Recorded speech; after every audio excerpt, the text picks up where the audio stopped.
वक्फ संशोधन बिल पेश करने से पहले बीजेपी ने अपने सहयोगियों को साधा। कल बिल के पक्ष में वोट करेगी जेडीयू और टीडीपी। कल पेश होने वाले बिल में 14 संशोधन शामिल हैं। जेडीयू के सुझाव में बिल में दी गई जगह टीडीपी के 3 सुझावों को भी बिल में शामिल किया गया।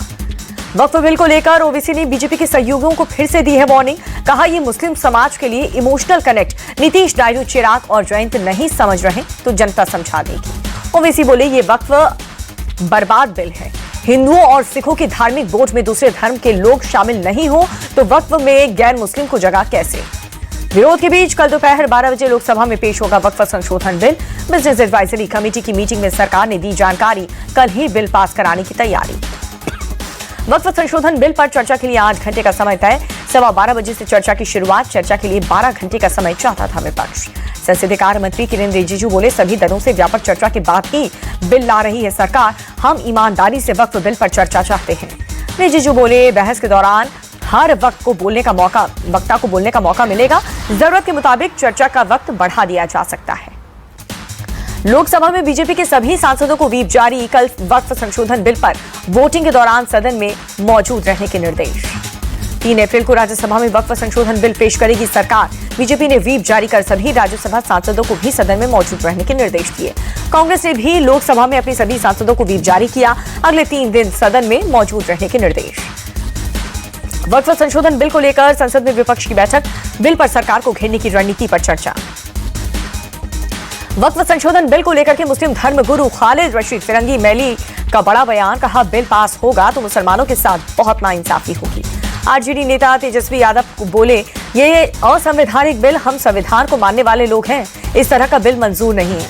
तेजस्वी यादव का बीजेपी पर अटैक। कहा, बीजेपी के लोग नौकरी, रोजगार, महंगाई और शिक्षा की बात नहीं करते। वक्फ बिल पर सीएम योगी आदित्यनाथ का बड़ा बयान। कहा, वक्फ बोर्ड चंद लोगों के लिए लूट खसौट का अड्डा बना हुआ है। वक्फ सरकारी संपत्ति पर कब्जे का माध्यम बना। वक्फ बिल पर बीजेपी नेता मोहसिन रजा का बड़ा बयान। बोले कि आज तक कभी भी वक्फ से दबे पिछड़े मुसलमानों का कोई कल्याण नहीं हुआ। ये मुसलमानों के कल्याण का बिल है। यूपी सरकार के मंत्री दानिश आजाद बोले, मुस्लिम समाज के विकास के लिए वक्फ संशोधन बिल बहुत महत्वपूर्ण है। कुछ लोग अपने निजी फायदे के लिए मुस्लिमों के हित की अनदेखी कर रहे हैं। समाजवादी पार्टी के अध्यक्ष अखिलेश यादव बोले, बीजेपी हर जगह अपना नियंत्रण करना चाहती है।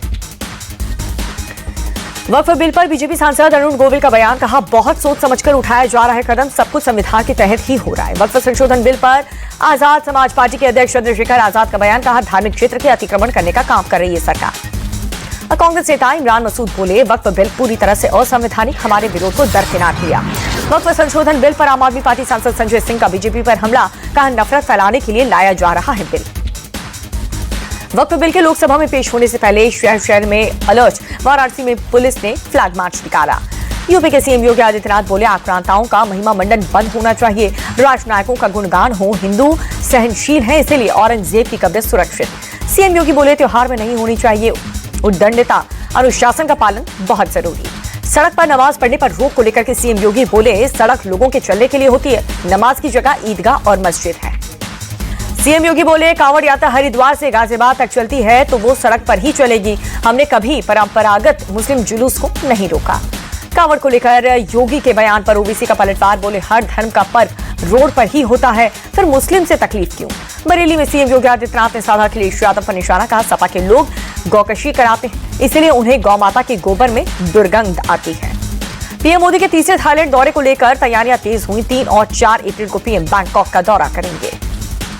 4 अप्रैल को केंद्रीय गृह मंत्री अमित शाह का छत्तीसगढ़ दौरा। डिप्टी सीएम विजय शर्मा का बयान, बस्तर सम्मेलन में ही होंगे शामिल। मध्य प्रदेश के सीएम राइज स्कूल के नाम बदल करके सांदीपानी स्कूल हुआ। मुख्यमंत्री मोहन यादव बोले कि ये नाम खटकता था, अंग्रेज चले गए लेकिन मानसिकता तकलीफ दे जाती। वित्त वर्ष 2024-25 में भारत का डिफेंस एक्सपोर्ट 23,622 करोड़ रुपए के रिकॉर्ड हाई पर पहुंचा। ऑल टाइम हाई रक्षा निर्यात के लिए राजनाथ सिंह ने सभी स्टेक होल्डर्स को बधाई दी। जम्मू कश्मीर के राजौरी की कृष्ण घाटी में पाकिस्तान घुसपैठ की कोशिश नाकाम। पाकिस्तान की ओर से फायरिंग के जवाब में सेना की गोलीबारी। भारतीय सेना की जवाबी कार्रवाई में 4 से 5 घुसपैठियों को मारे जाने की खबर है, हालांकि अभी आधिकारिक पुष्टि नहीं हो पाई। गुजरात के बनासकांठा में भीषण अग्निकांड। पटांगा फैक्ट्री में ब्लास्ट में 17 मजदूरों की मौत हुई। फैक्ट्री के बॉयलर फटने से हुआ हादसा। दमकल की टीम ने घंटों की मशक्कत के बाद आग पर काबू पाया। बनासकांठा में फैक्ट्री में विस्फोट के बाद इमारत धराशायी, मलबा हटाने का काम जारी।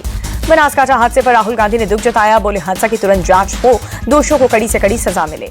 दिल्ली के झंडेवाला एक्सटेंशन बिल्डिंग में भीषण आग लगी, आग की चपेट में आकर कई गाड़ियां राख। दिल्ली के शास्त्री पार्क इलाके में पार्किंग में लगी आग, दमकल की कई गाड़ियों ने आग पर काबू पाया। नोएडा में आग के तांडव, सेक्टर 18 के शॉपिंग कॉम्प्लेक्स में लगी भीषण आग, कड़ी मशक्कत के बाद आग पर काबू पाया गया। बिल्डिंग में फंसे लोगों की बचाई गई जान, रस्सियों के सहारे किया गया रेस्क्यू, आग लगने की वजह साफ नहीं हो पाई। गाजियाबाद में आग का कहर, मोदी नगर इलाके में पेंट के गोदाम में भीषण आग, लाखों का नुकसान हुआ, आग लगने के कारण अभी नहीं पता चल पाया। गुजरात के राजकोट में केमिकल फैक्ट्री में भीषण आग, आसमान से दूर तक उठा धुएं का गुबार। जमानत के लिए हाईकोर्ट पहुंची कन्नड़ अभिनेत्री रान्या राव, हाल ही में सेशंस कोर्ट ने खारिज की थी याचिका। नए वित्त वर्ष के पहले ही दिन शेयर बाजार में खलबली, सेंसेक्स 1390 अंक लुढ़का। पिछले 5 साल में वित्त वर्ष के पहले दिन शेयर बाजार की सबसे खराब शुरुआत हुई। बाजार में गिरावट के बावजूद भी कई शेयर चमके हैं। इंडसलैंड बैंक, ट्रेंट और जियो फाइनेंशियल सर्विस निफ्टी के टॉप गेनर्स रहे। कई शेयर के निवेशकों को भारी नुकसान भी पहुंचा है। HCL, टेक, बेल और बजाज फाइनेंसर आज के टॉप लूजर्स रहे। सोने के भाव में 900 रुपए की तेजी आई है। 24 कैरेट सोने का रेट 92,000 रुपए हुआ। चांदी की कीमत में कोई बदलाव नहीं, 1 किलो चांदी का दाम 1,03,900 रुपए पर बरकरार। अंतर्राष्ट्रीय बाजार में कच्चे तेल के भाव में उतार चढ़ाव जारी। देश भर के पेट्रोल और डीजल की कीमतों में कोई बदलाव नहीं। इनकम टैक्स छूट का नियम आज से लागू। नौकरी पेशा लोगों को 12,75,000 तक की कमाई में अब भी रुपए को टैक्स नहीं देना होगा। वरिष्ठ नागरिकों को टैक्स छूट में बड़ी राहत। बैंक और पोस्ट ऑफिस के ब्याज से होने वाली कमाई पर अब मिलेगी 1 लाख तक की छूट, पहले 50,000 तक की छूट। EPFO में 7.5 करोड़ सदस्यों को दी बड़ी राहत, अब बिना डॉक्यूमेंटेशन के निकाल सकेंगे 5 लाख रुपए। आज से कार खरीदना हुआ महंगा। मारुति सुजुकी, टाटा मोटर्स, किया, हुंडई और होंडा ने बढ़ाई है गाड़ियों की कीमत। फरवरी के मुकाबले मार्च में केंद्र सरकार की GST कलेक्शन 9.9% बढ़ी। IPL के 14वें मैच में होगी RCB और गुजरात टाइटंस की भिड़ंत। 2 मार्च को चिन्नास्वामी स्टेडियम में होगा मैच। दोनों टीम 5 बार हुई है आमने सामने। 3 बार मुकाबला RCB ने जीता, 2 बार गुजरात ने मारी बाजी। RCB के एक इवेंट में विराट कोहली ने खेला अपने फ्यूचर का राज, बोले भारत के लिए खेलना है 2027 one day world cup. 2027 world cup को जीतने की करूंगा कोशिश। विराट कोहली का बयान सुनकर खुश हुए क्रिकेट के फैंस। भारत के लिए 4 वनडे वर्ल्ड कप खेल चुके हैं विराट कोहली। मुंबई इंडियंस के कप्तान हार्दिक पांड्या ने नए रिश्ते पर लगी मुहर। मुंबई की जीत के बाद टीम बस में नजर आई जैस्मिन वालिया। IPL में मुंबई इंडियंस को सपोर्ट करती जैस्मिन नजर आई। हार्दिक पांड्या और जैस्मिन वालिया का लव अफेयर पिछले कुछ महीनों से चल रहा है। BCCI के सेंट्रल कॉन्ट्रैक्ट को लेकर के बड़ी खबर। विराट कोहली और रोहित शर्मा के A+ कैटेगरी में रखेगा BCCI। BCCI के सेंट्रल कॉन्ट्रैक्ट में होगा श्रेयस अय्यर का प्रमोशन। A कैटेगरी में होगी अय्यर की एंट्री।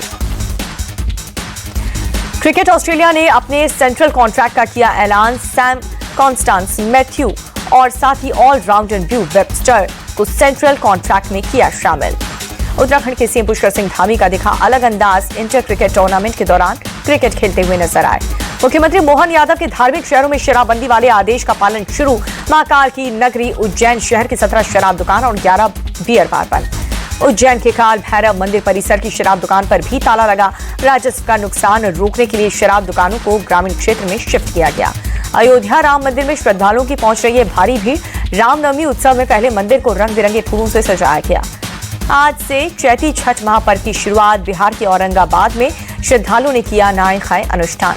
पर्यटकों से गुलजार हुआ नैनीताल। देश अलग अलग हिस्सों पहुंच रहे हैं लोग। बोटिंग का लुत्फ उठाते हुए नजर आए पर्यटक। खूबसूरत वादियों की जमकर के तारीफ की गई। और जम्मू कश्मीर के श्रीनगर में ट्यूलिप गार्डन खुलने के बाद बढ़ी पर्यटकों की संख्या। डल झील इलाके में दिखी टूरिस्ट की भारी संख्या।